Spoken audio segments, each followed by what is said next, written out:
mensagem, como você já viu aí, reino de amigos. Vamos pensar um pouquinho sobre o que é o reino de Deus e de quem é composto o reino de Deus. Quem é o povo que vive, que participa desse reino. Mas antes disso eu queria fazer algumas perguntas para você. Na verdade, uma pergunta. E a pergunta é: qual é para você, ou o que você entende que é a finalidade do Evangelho? Qual é a finalidade do Evangelho? Por que a gente vive o que a gente vive? Tudo isso vai culminar no quê? Qual é a finalidade disso tudo? É uma pergunta bem basilar, né? Bem primordial para a gente, inclusive, ser motivado para fazer o que a gente faz. Se a gente não sabe qual é o fim daquilo que nós fazemos, não faz sentido. E pode ser que em alguns momentos, alguns de nós, ou talvez num quadro mais realista, muitas pessoas que se dizem cristãs, têm vivido uma vida na igreja como... Sabe alguém que está numa linha de produção na fábrica e está focado só na sua fase ali de produção, só no seu setor, sem se preocupar no que esse trabalho vai resultar depois? Está preocupado em fazer só ali a sua partezinha bem feita, mas não sabe ou não se preocupa em saber qual vai ser o resultado final na linha de produção. Qual vai ser a finalidade do seu trabalho. Então você já parou para pensar que a gente está nesse meio dessa linha de produção e muitas coisas que nós vivemos no cristianismo são esse meio da linha de produção. E você já parou para pensar no que vai resultar tudo? O Evangelho, ele te salvou para quê? Ser parte de uma igreja, discipular, ser voluntário, isso tudo vai desembocar onde? Medita aí e tenta responder para você mesmo essa pergunta. Se você tem noção do fim de todas as coisas, do fim do Evangelho, do objetivo final. E vai parecer meio clichê a resposta, e talvez se você não meditar nela o suficiente, ela parece até uma frase vazia, porque acontece que muitas verdades bíblicas, por a gente estar envolto nesse contexto evangélico, de crente, às vezes algumas frases, algumas verdades perdem o impacto, perdem a profundidade, perdem a força, porque a gente está tão acostumado a ouvir algumas coisas, que se a gente não meditar, se a gente não parar para pensar nessas verdades, vão parecer apenas coisas, palavras abstratas, apenas frases sem muito sentido concreto. E a resposta, ela pode parecer isso no primeiro momento, mas não é. O fim do Evangelho, o objetivo final de tudo o que nós fazemos, de tudo o que nós vivemos, é relacionamento com Deus. Agora para pensar nessa frase. Relacionamento com Deus. Parece um slogan, parece uma frase já pronta que a gente escuta tanto. Mas para pensar por um momento na profundidade disso que o Evangelho nos proporciona. E vai finalizar nisso. Relacionamento com Deus. Comunhão com o Criador de todas as coisas.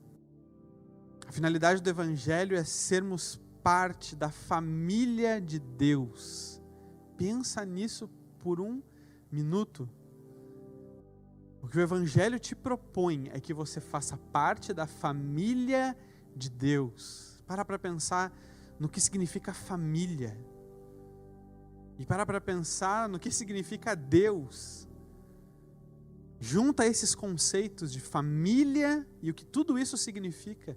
E Deus, e tudo o que Deus significa. E o que o Evangelho está te propondo é fazer parte disso. É ser introduzido e imerso no amor que flui desse Deus que é Pai, Filho e Espírito Santo. E a finalidade do Evangelho é você mergulhar nesse amor, nesse relacionamento que já flui desde a eternidade entre Pai, Filho e Espírito Santo, E agora o Evangelho está te atraindo para dentro disso. Nós somos salvos. Já que o Evangelho ele fala tanto de salvação, nós somos salvos da inimizade que nós tínhamos com o autor da vida. Houve uma separação, houve um atrito, houve um abismo que nos tornou inimigos desse Deus, daquele que nos deu a vida. E o Evangelho ele nos salva dessa condição. O Evangelho ele nos salva dessa inimizade para nós mergulharmos no amor que flui dele eternamente. É muito profundo isso. É muito profundo se você parar para meditar nessa verdade. Relacionamento, porque isso fala de um Deus que é relacional. De um Deus que não é simplesmente um conceito abstrato, que não é simplesmente uma energia, que não é simplesmente uma ideia. Deus, um ser relacional. Aquele que é pai por natureza e identidade. Ser pai não é uma característica de Deus, é a identidade de Deus, é quem Ele é. Deus é pai, porque Ele sempre foi pai. Desde a eternidade, Jesus é o Filho eterno de Deus. E desde a eternidade, Deus é o eterno Pai. É a natureza dele, é quem Ele é. Ele não se tornou pai, Ele é pai desde a eternidade. Então, quando a gente pensa na finalidade do Evangelho, não tem a ver comigo individualmente. Quando você pensa, para que tudo isso? Para que o Evangelho? Para que igreja? Para que culto? Para que tribo? Para que discipulado? O fim não está em você individualmente. O objetivo final do Evangelho não é você vencendo na sua vida. Não é você realizando seus sonhos. Isso pode acontecer no meio do caminho? Pode. Pode, muitos de nós experimentamos a realização de muitos sonhos que até iniciam em Deus, para que nós realizemos nas nossas vidas. Mas isso é o meio da linha de produção. Isso é o que pode acontecer no meio do caminho, não é a finalidade. Se nada disso acontecer, tá tudo bem. Se nada disso acontecer, tá tudo bem, porque não é isso que o Evangelho promete no fim das contas. O que o Evangelho nos promete de verdade é que o mesmo amor com o qual o Pai ama Jesus, o mesmo amor, a mesma medida, a mesma quantidade de amor, e que a gente sabe que se Deus é amor, essa quantidade ela é eterna, flui eternamente desse Deus que é amor. E essa mesma medida que desde a eternidade, a Trindade já experimentava esse amor constantemente fluindo. O que o Evangelho me promete, e te promete, nos promete como humanidade, é que agora nós podemos ser introduzidos nesse amor que flui entre Pai, Filho e Espírito Santo. O que o Evangelho te promete é que hoje, nesse momento, esse Deus te ama na mesma medida que ama a Jesus. O que o Evangelho te promete é que você, juntamente com Jesus, é chamado de filho amado, em quem o Pai tem prazer. No fim, o que o Evangelho te promete é uma família, é uma amizade, é ser chamado de amigo de Deus. É isso que o Evangelho te promete, é nisso que tudo desemboca. É por isso que nós fazemos o que nós fazemos, é por isso que existe culto, transmissão, parceiro de corrida, discipulado, ações sociais. É porque Deus está formando um reino de amigos. Um reino de amigos. É para isso que nós estamos caminhando. E é para isso que nós estamos colaborando com Deus. A eternidade é para amigos. O reino de Deus é um reino de amigos. Não faz sentido achar que você está comprando a eternidade com aquilo que você faz. Mas a salvação, a eternidade, nada mais é do que continuar esse relacionamento que você já está nutrindo hoje. Eternidade e o que você está vivendo hoje na sua vida cristã não são duas coisas separadas. Você não faz algo aqui, você não cumpre obrigações da sua vida cristã, na sua vida agora, para viver uma eternidade que é uma coisa totalmente diferente. É outra coisa. A eternidade simplesmente é a continuidade dessa amizade que nós estamos nutrindo com Deus. E quando você entender isso, toda a autocobrança, todo o legalismo, toda a religiosidade vai cair. E você vai compreender que não faz sentido ser de outra forma. Não faz sentido nós esperarmos numa eternidade de salvação outra coisa que não a continuidade do nosso relacionamento com Deus. Pensa aí, você gostaria de viver para sempre com alguém que você não suporta? Com alguém que você não gosta? Você gostaria de viver uma eternidade do lado de alguém que você não nutre nenhuma intimidade, é um completo estranho, e agora você é obrigado a viver para sempre do lado dessa pessoa? Faz sentido isso? Não faz sentido. E por que então a gente quer ser salvo do inferno para viver uma eternidade com alguém que a gente não conhece, que a gente não se relaciona? Faz sentido? Eu desejar ser salvo do inferno para ir para um lugar onde eu vou ter que viver eternamente com alguém que eu não conheço intimamente, que eu não sou amigo? Não faz sentido isso. O céu, para quem não ama a Deus, é um inferno. Você não gosta de Deus, você não nutre uma amizade com Deus, você não quer conhecê-lo intimamente, mas você quer escapar do inferno. Mas aí escapar do inferno é ir em direção ao lugar onde está essa pessoa que você não conhece. Faz sentido isso? Deus não quer um céu cheio de pessoas que escaparam do inferno. Deus quer um céu cheio de gente que buscou um relacionamento com Ele. Buscou tanto a ponto de querer viver com Ele para sempre. O céu é simplesmente a recompensa daqueles que querem a Deus, daqueles que desejam a Deus. Você consegue entender a simplicidade e a profundidade disso? E quanto isso, no fim das contas, é o que faz sentido. Não é porque você cumpriu alguns requisitos, não é porque Deus estipulou uma regra que você cumpriu, e que daí isso te dá acesso à eternidade. Você não engana Deus. A salvação não é uma máquina que Deus criou, e que se a gente apertar os botões certos, ler o manual direitinho, dizer as palavras certas, aí a gente ganha o acesso. Não. A verdade é que não vai ter lugar na eternidade para quem não é amigo de Deus. E isso é forte, mas ao mesmo tempo é libertador. É libertador do legalismo, é libertador da religiosidade, dos requisitos que nós impomos a nós mesmos.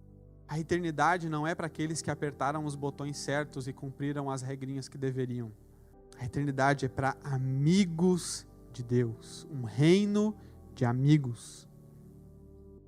Mateus capítulo 7, versículo 21 ao 23, bem conhecido. Nem todo o que me diz Senhor, Senhor entrará no reino dos céus, mas aquele que faz a vontade do meu Pai que está nos céus. Muitos naquele dia, no dia em que a eternidade começar, vão dizer: Senhor, Senhor, nós não profetizamos em seu nome? E em seu nome não expulsamos demônios? E em seu nome não fizemos muitos milagres? Então, Jesus está falando: lhes direi claramente, eu nunca conheci vocês. Afastem-se de mim, vocês que praticam o mal. Vocês falaram as palavras certinhas, vocês apertaram os botões que acharam que eram certinhos.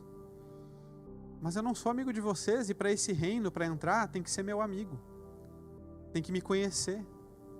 Porque o que a gente vai viver na eternidade é isso, é amizade, é comunhão íntima e eterna com Deus e com os amigos de Deus. Sabe aquela frase que alguns falam assim: Jesus é legal, mas o que estraga é o fã-clube? Já leu isso ou ouviu em algum lugar? Jesus é um cara legal, Jesus eu considero, mas o que estraga é esse fã-clube dele. Geralmente quem fala isso não conhece Jesus, mas fala essa frase para atacar aqueles que em nome de Jesus têm feito coisas totalmente opostas ao que Jesus faria, ao que esse pessoal denomina de fã-clube. E realmente faz um sentido se a gente pensar do ponto de vista de fã-clube. Porque igreja não é o fã-clube de Jesus. Porque o fã realmente é alguém que usa o nome do seu ídolo, está falando constantemente o nome do seu ídolo, sabe tudo sobre ele, tem cartazes no quarto, faz propaganda. Eu, por exemplo, quando era menor, ali pelos meus 11, 12, eu era muito fã de Matrix. Muito fã de Matrix. Era o filme que eu mais amava, toda a trilogia. Amava, pedi para minha mãe encomendar um sobretudo para mim. Fui no camelô, comprei um óculos escuro e imitava o Neo para cima e para baixo, né? Fazia os movimentos e tal, e desviava de balas imaginárias. Eu era muito fã, né? E por consequência, muito fã do ator, né? Que fazia o Neo, o Keanu Reeves. E teve uma vez até um trabalho no colégio que a gente tinha que escolher alguma pessoa um ator, uma celebridade, e apresentar sobre a vida daquela pessoa, né? Quem que eu fui escolher? O Keanu Reeves, né? Fui lá, apresentei, sabia tudo da vida dele. Então, é assim, o fã, ele sabe de tudo. Ele sabe tudo do seu ídolo. Mas ele não tem amizade com o seu ídolo. Ele não se relaciona com o seu ídolo. Ele nem conhece de verdade, intimamente, o seu ídolo. Ele nem conhece de verdade o que está na mente e no coração desse ídolo que ele tanto admira. Então, de fato, o que tem manchado o nome de Jesus, muitas vezes, são muitas pessoas que são fãs de Jesus. Até consideram ele. Consideram pacas. Mal conhecem, né? Como iniciavam muitos depoimentos da época do Orkut. Mal conhecem e consideram pacas. É exatamente assim o fã. Mal conhece, mas diz que considera e usa o nome. O fato é que Jesus não quer fãs. Como a gente já vem falando, Jesus quer amigos. Amigos. É sobre a amizade que nós nutrimos com Ele hoje para continuar na eternidade. João capítulo 15, do versículo 15 ao 17, Jesus diz aos seus discípulos: já não chamo vocês de servos, porque o servo não sabe o que o seu senhor faz. O fã não sabe o que o ídolo faz. Mas tenho chamado vocês de amigos, porque tudo o que ouvi do meu Pai, eu lhes dei a conhecer. Não foram vocês que me escolheram, pelo contrário, eu escolhi vocês e designei para que vocês deem fruto, e que o fruto de vocês permaneça. Eu escolhi vocês, eu adicionei vocês. A solicitação veio de mim, para que nós sejamos amigos, e que tudo aquilo que a gente plantar hoje nesse relacionamento, todos esses frutos, eles permaneçam para a eternidade. Eles continuem por toda a eternidade. Tudo aquilo que nós construímos nesse relacionamento aqui e agora, que está disponível hoje, eles vão permanecer para sempre. A fim de que tudo o que pedirem ao Pai em meu nome, eu lhes conceda. E o que eu lhes ordeno é isto: que vocês amem uns aos outros. Essa amizade que nós nutrimos aqui não está limitada só a Jesus e eu, a Jesus e você aí no seu quarto, mas é a comunhão da família de Deus. É um reino de amigos, amigos de Deus e amigos dos amigos de Deus. O que você vai viver na eternidade não é uma sala VIP onde só está você e Jesus, mas é uma festa com todos os amigos de Jesus, e você está no meio deles. Então por isso que Jesus encerra dizendo: amem uns aos outros. Eu chamo vocês de amigos, mas essa amizade também vai desembocar em vocês que são meus amigos, sendo amigos uns dos outros. É por isso que o resumo do Evangelho, o resumo da vontade de Deus, da lei, que é a vontade de Deus, Jesus revela dizendo que é amar a Deus e amar ao próximo. Uma coisa não tem como separar da outra. Eu sou amigo de Deus, automaticamente eu sou amigo daqueles que Deus também ama, daqueles que Deus também é amigo. Já não chamo vocês de servos, mas chamo vocês de amigos. 1 Reis, capítulo 4, descreve ali todo o catálogo de amigos, ou não necessariamente de amigos, mas de pessoas que compunham ali a administração de Salomão, do reinado de Salomão. Desde os oficiais do exército, os sacerdotes, os ministros, todos aqueles que trabalhavam em prol do reinado de Salomão. E aí chega em 1 Reis capítulo 4, no versículo 5, todo esse capítulo vai citando cada nome, né? O nome dessas pessoas. Fulano de tal foi sacerdote, fulano de tal foi chefe do exército, fulano de tal foi tal coisa. E aí chega aqui no versículo 5 e fala, Zabude, é um nomezinho, né? Zabude, filho de Natã, era ministro e amigo do rei. De toda aquela lista de nomes de pessoas que trabalhavam em prol do reinado de Salomão, Zabude, filho de Natã, era ministro e amigo. Não era só ministro, não era só um servo, não era só um trabalhador. Ele era ministro, mas de todos aqueles nomes, é o único que diz que também era amigo do rei. Zabude, que é filho de Natã, Natã esse que foi o profeta que colocou o dedo na cara de Davi, o pai de Salomão. E quando Davi pecou de forma horrível, adulterando com uma mulher e indiretamente matando o esposo dessa mulher com quem ele adulterou, Natã coloca o dedo na cara de Davi, né, e expõe o pecado dele. E Davi se arrepende, Davi se humilha diante de Deus, se quebranta diante de Deus. E aí olha só que interessante, né? O filho do profeta Natã era amigo do filho de Davi. A exortação de Natã a Davi culminou por causa da boa recepção de Davi em relação àquela exortação, porque Davi poderia ter ficado de cara. Davi tinha autoridade de matar Natã, depois que Natã exortou Davi. Mas Davi recebeu bem a exortação daquele que a gente pode chamar também de um amigo, Natã, porque o amigo também exorta, o amigo também confronta em amor, e por causa daquela boa recepção, talvez se nutriu ali um bom relacionamento entre as famílias, a ponto de o filho de Davi, Salomão, ser amigo de Zabude, o filho de Natã. E isso faz uma relação profética bem direta com aquilo que Deus espera de nós. Ele como rei, nós como servos, mas que não somos só servos, não somos só ministros, não somos só colaboradores na obra, somos mais do que tudo isso, amigos do rei.